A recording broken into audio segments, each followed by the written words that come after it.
Thank you, Deputy Speaker. Abiy Ahmed, the Prime Minister of Ethiopia, came to power in April 2018 on a platform of national unity. He implemented a raft of reforms to strengthen institutions and to increase political inclusivity and freedoms. Abiy was awarded the 2019 Nobel Peace Prize for making peace with neighbouring Eritrea after a devastating two-decade conflict alongside his domestic reforms. Many Western powers welcomed the new approach of Abiy, hoping for deep reform in an emerging economic power that plays a key strategic role in a region increasingly contested by Middle Eastern powers and by China. Now, just 1 year on, the Ethiopian leader has a very different reputation. Several experts have voiced their concerns that not only has he failed to live up to his early promises, he's unleashed a wave of repression, locking up those he once freed, advancing a dangerous form of nationalism and indefinitely postponing elections.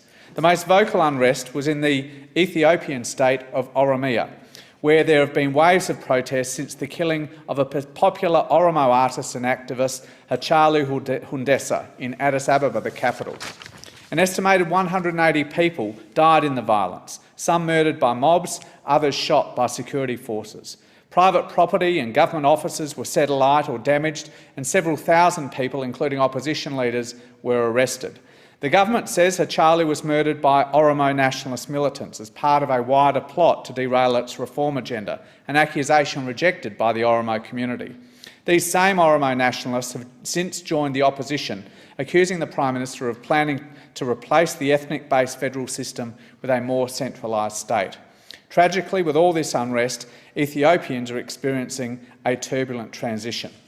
Australia has long been an ally of Ethiopia, and my constituency in Adelaide comprises growing numbers of concerned citizens regarding the political situation in Oromia.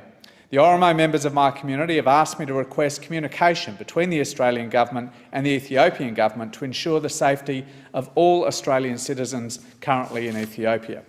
They request that the Australian Government firstly formally condemn state-sanctioned military and police violence against innocent civilians and protesters.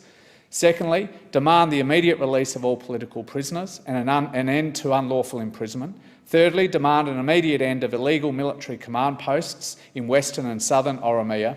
Call for democracy through the timely administration of free and fair elections in 2020, and call on the international community to impose sanctions if the above demands are not met. We must, Deputy Speaker, stand for democracy and real political freedom in Ethiopia.